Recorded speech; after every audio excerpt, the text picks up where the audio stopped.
Non-stop traffic, even on Christmas, man. Now, let me tell you something. It's not normal that every single time I go outside, a freaking car is flying up and down the road. That's not normal. It's dead-end street, 50 homes only. We just went to Arbor Springs a little while ago, and I'll show you that in a segment coming up a little bit later in this here video, to daily montage, criminal montage.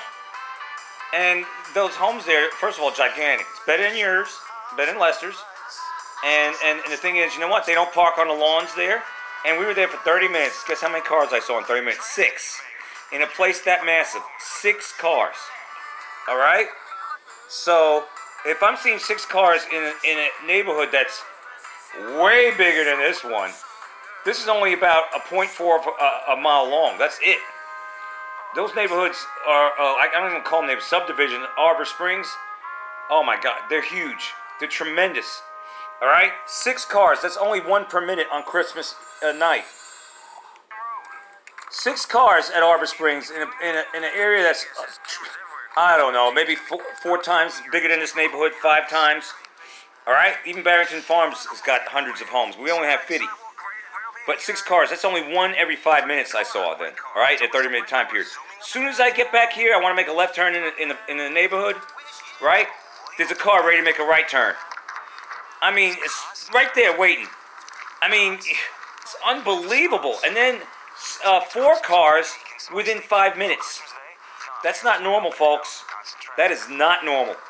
And this is why, you know, I wish we elected had Doug Jordan got elected, we would have police presence in our neighborhood. Because we need it. We need to find out what the hell is going on.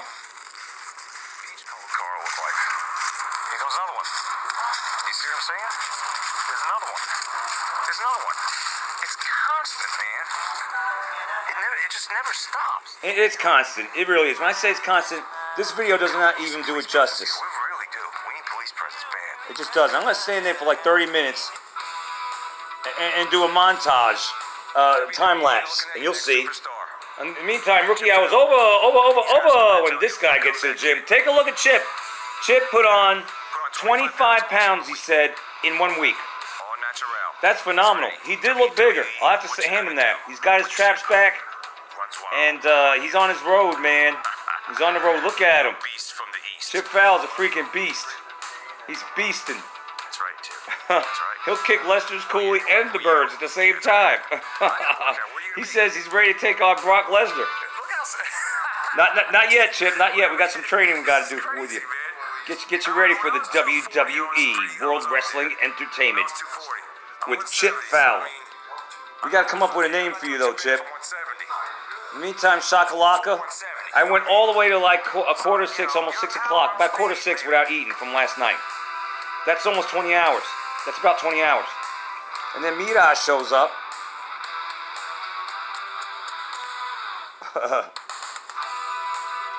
And you know, it's to be continued, for sure.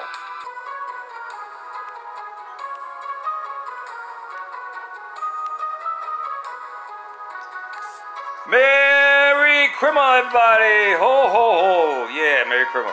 You do realize Jesus wasn't really born on the 25th of December, right? But there's really a lot of talk in the truth community about the history of Christmas, and it appears that things aren't always as they seem. I mean, we're not taking away from the fact that Jesus was born of the Virgin Mary, because he was. He was. He came down from heaven. He's God and the Word incarnate, okay? We're not talking about that. We're just talking about the day that we celebrate his birth. It's not the 25th. He was shrugging that. He was shrugging that. Look at that. Let me press the pause button. I'll go to the footage after the segment. I'll show you Chip shrugging that, and I'll show you me attempting to shrug it. That's 540 pounds on that thing. 540 pounds.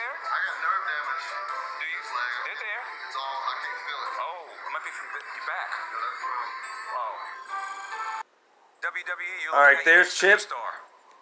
Chip Fowler. Chip Nader. A comeback kid. Look at him.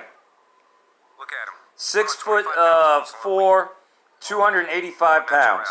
He's ready. WWE. What you gonna do? That's the beast, man. Runs wild. Chip Fowler.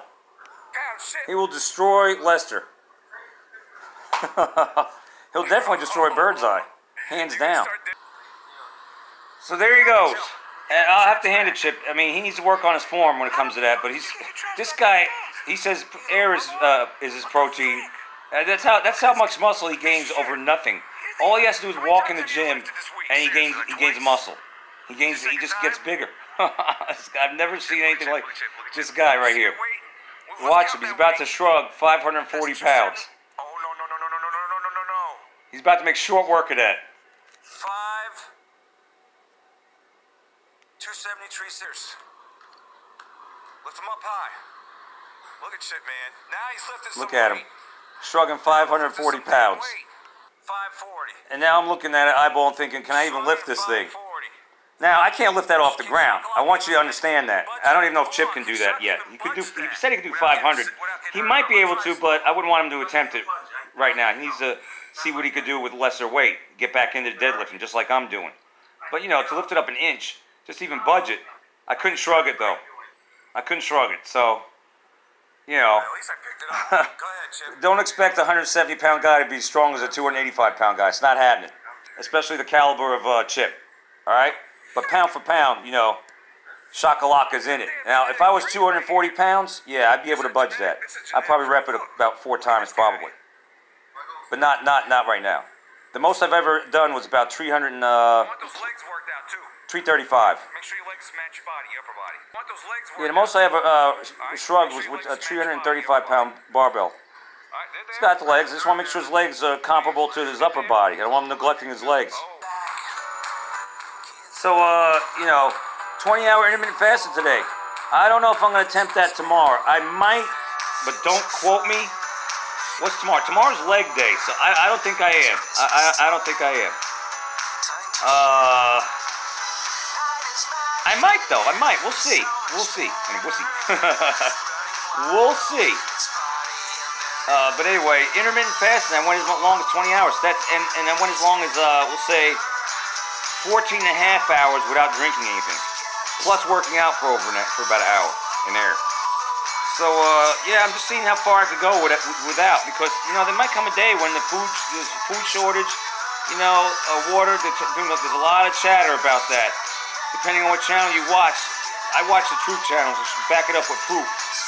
And with them chemtrailing, crops failing, global dimming, blocking out that giant white floodlight up there, that's not good for vegetation or any life, right? And there's a lot of crop failures going all around, and freaking chemtrails causing crappy weather to flood farms out. It's unbelievable. And you know, I've been saying this for the longest time that something ain't right. I mean, it's only been the last few years. You know, when you get riffraff that moves in and they don't know where to park and they're parking on the damn lawn, you don't know where to friggin' park? At the end of that damn cul-de-sac, you got one, don't get me started, man. Parking on the freaking lawn. It's definitely trashy. If you're parking on a lawn, that's trash. That's trashy. That's what trash does. Low-class trash. It means you don't know where to park. It also means you're mental. You're mentally disturbed. Because only a mental person would do that. Mental people do shit like they'll wipe their ass and smear it on a wall instead of using toilet paper. That's what mental does. You have mental issues. And parking on a lawn tells me you're mental. You don't know where the freaking driveway is. You're too stupid to go park in the driveway. It's ridiculous, man. But yeah, that's a sign that you got problems in the neighborhood. When you see parking on the lawn, that means your neighborhood's going to pot. All right? So that's what homeowners associations are for.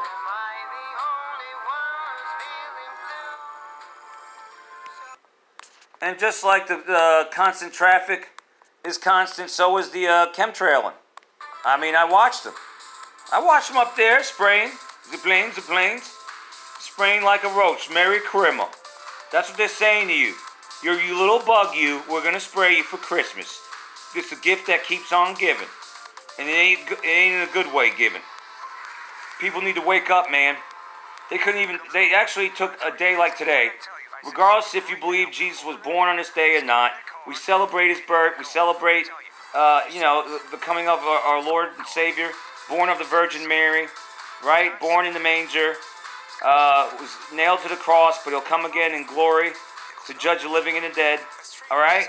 to take that day that we as Christians do celebrate, regardless of its origination, how it originated, Christmas, this day, is a slap in the face of all Christians, and really it's a slap in the face of all humanity and all life. To actually watch them spray us like bugs. And then you sheeple out there that think this ain't happening, that those are contrails, you're doing their bidding. It's unbelievable. They're actually out. I don't know how Chip wound up in this one again, but 'tis the season to go looking at Christmas lights. And we'll probably do a little bit of that tomorrow night. I don't know, I gotta work on this party speaker. I gotta get everything set up, you know, for man cave karaoke. Or caveman karaoke, or I don't know what I'm gonna call it. But the thing is, 'tis the season to go look at houses, and we went over to Arbor Springs, man. Some of those homes are actual mansions. Mansions. There's one that's in this community that's actually gated, and they bought up a lot of property there, which would cost a lot of money in a subdivision of like that. And it's gated, and they had the whole property. They must have had at least, I don't know, maybe 3, 4, 5 acres. Something like that in a subdivision. And they had a mansion there. It was unbelievable, man. That's the crowd that Shakalaka does gravitate towards. That's the crowd that I like because they know where to park. They don't park on a freaking lawn. And they take care of their place. And they mow their lawn. They don't park on it like idiots. Idiots park on lawns. I guarantee you that if you were to take an IQ test of an idiot that parks on a lawn, because right off the bat they don't know what the driveway's for. An idiot that parks on a lawn, and someone like the caliber of Arbor Springs, Summer Grove, places like that, you would definitely have an IQ difference. They gotta be way smarter. For one thing, I mean, even the 5-year-old will tell you where to park. I should go around asking kids, you know, with the parents there, of course, get their consent, asking them, you know, doing like interviews. Excuse me, what is that driveway for? They'll say to park there. That's where you put your car. A freaking 5-year-old could tell you that. But you got adults literally driving around that don't know where the hell to park, and they park on the lawn.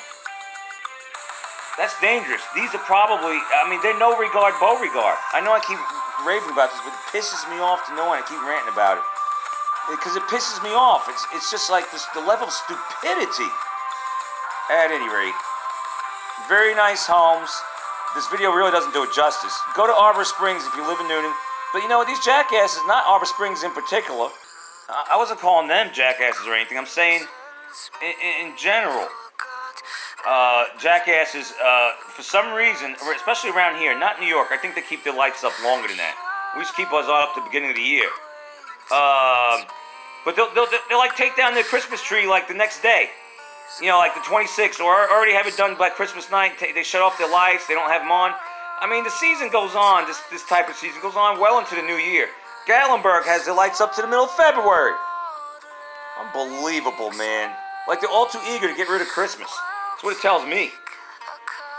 It's unbelievable. But the homes there at Arbor Springs is really nice. Look, they tune in and they tune out. You know, I could be doing somersaults and cartwheels and they'll tune in and tune out because the sheep will have an attention span of a goldfish.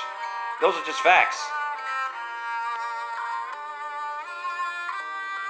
But it was very nice getting out there, you know, and looking at the lights.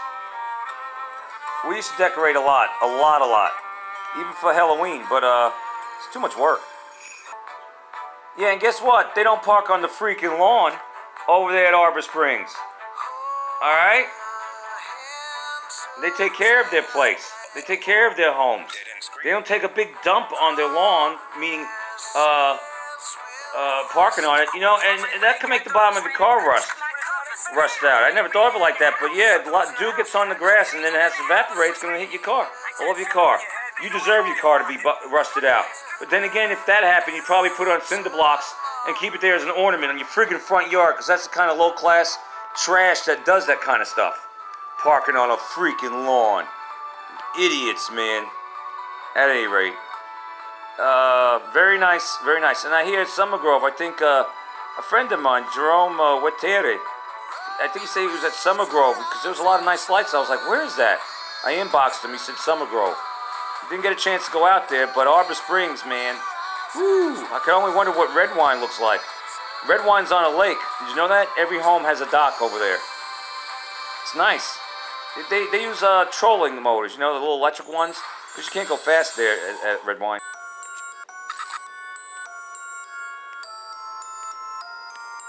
The music changes because my mood changed. As soon as I get the friggin' back here to this world's busiest dead-end street, I'm right there on 154 at the light, wanting to make a left turn in the neighborhood. There's a car right there at the right facing me, wanting to make a right turn. I'm like, damn. Traffic right here, right now, wanting to pull in. It's unbelievable, man. I just stepped out of the house a little while ago. Hear a car flying up the road. We have more traffic. We have twice as much, if not 3 times as much traffic as a place like Arbor Springs that has way more homes, way bigger, way bigger than this neighborhood, way bigger. It's unbelievable, but it's also, it pisses me off because I know something ain't right. And I don't know how many, a few other people in the neighborhood did notice that because I brought that up to them. They go, yeah, we have unusual amounts of traffic. Traffic. Merry Christmas in 2019, the last of this decade. Here's to many more. I can only wonder what 2020, the new decade, is going to be like. You better pray up because it's only going to get worse. The world. A lot of a batshit crazy out there.